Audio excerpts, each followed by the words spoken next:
তার মতন সেই ধরনের কোনো ভোট তো এখন আর হয় না। আগে যে ভোটের পরিস্থিতি ছিল সেই ভোটের পরিস্থিতি অনেক চেঞ্জ হয়েছে। আজকে কেন্দ্রীয় বাহিনী দিয়ে ভোট করানো হচ্ছে, সমস্ত জায়গাতেই মানুষ ভোট দিতে পারছে। এই বাতাবরণে আমার মনে হয় মানুষ স্বতঃস্ফূর্তভাবে ভোট দিতে পারবে, আর মানুষ তার যে রায় সেটা ভোটের মাধ্যমে নিশ্চয়ই জানাবে। আগামী দিন আমাদের তৃণমূল কংগ্রেস নিশ্চয়ই অনেক ভালো ফল করবে, এটা আশা করি। মানুষ কিন্তু ভোট মুখর হয়েছে, তবে একটা জিনিস,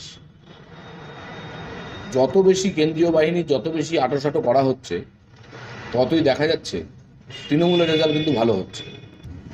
ভোট দেওয়া হচ্ছে মানুষের মৌলিক অধিকার, মানুষ তার অধিকার নিয়ে ভোট দেবে।